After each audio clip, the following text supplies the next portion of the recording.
and welcome to Sketched Out Thursday with Helen. You may have noticed that the sketch I'm using this week has been designed by Laura Whitaker, and it's the current sketch over at Stuck Sketches blog. You might want to check it out after you've finished watching my video. Anyway, I shook up my Heidi Swap colour shine for ages and then spritzed my white cardstock and sprayed it on.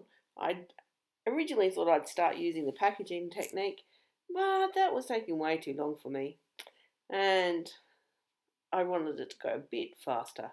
Thankfully for you, I've sped it up. Anyway, I got some paper towel, and you can see I was like smudged it around. When it was dry, I took it off to my sewing machine and sewed around for that triangle shape, which is the basis for the sketch.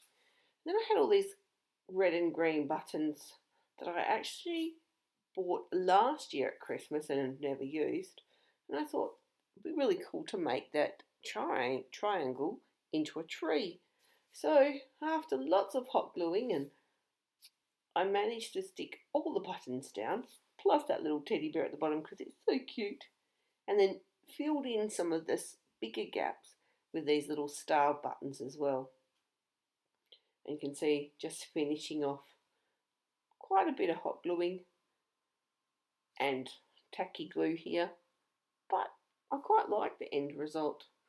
However, I had finished the gold almost level with the bottom of the tree, and it just didn't look quite right, so I went back in to do a little bit more packaging technique, smudging of my gold around the base of the tree as well.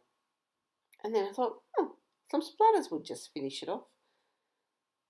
And I then put it aside to dry, and it did take quite a while.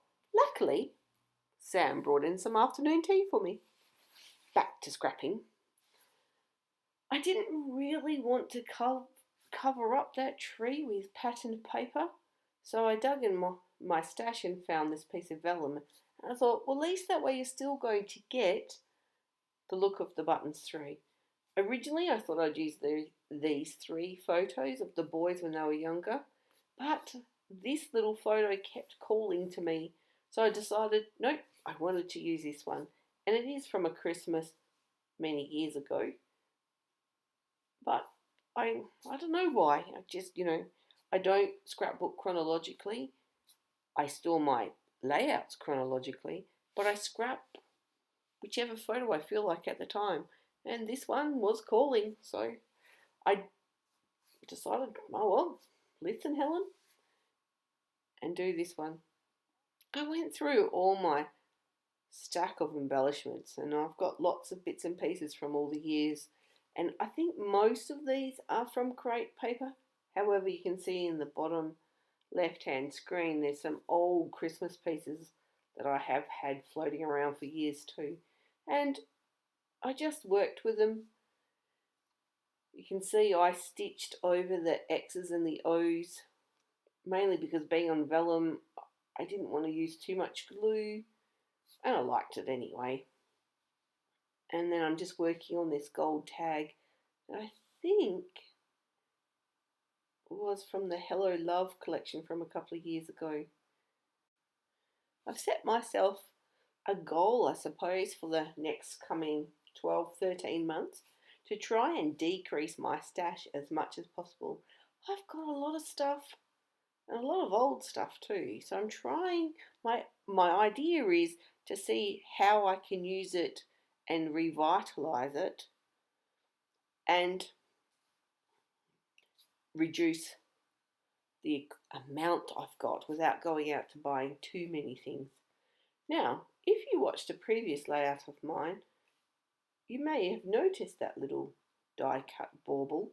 It was an extra one, and I picked it up and coloured it in with a glitter pen and used that to anchor the photo at the top of that banner piece of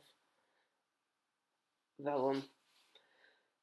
Yeah, sticking it down was a bit interesting. I tried once and it popped off again, and then some more hot glue.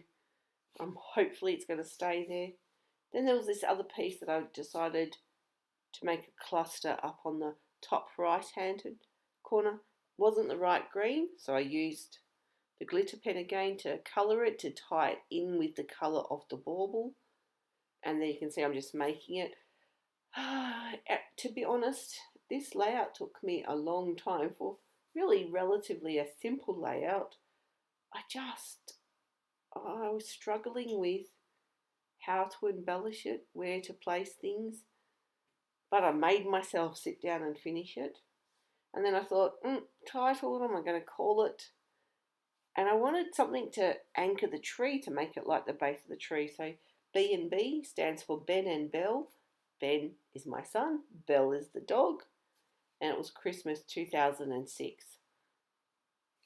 Very detailed, journaling, not. Anyway, you can see I trimmed it and I backed it on this piece of glitter paper from Doodlebug that I found on my shelf, I reckon from years ago. And what you probably can't see is I took it off to the sewing machine and sewed around the edges, because I find trying to stick cardstock to glitter paper very difficult, and finished it off with some clear sequins. Well, that's it for today. Hope you've enjoyed my process, and catch you next time. See you later.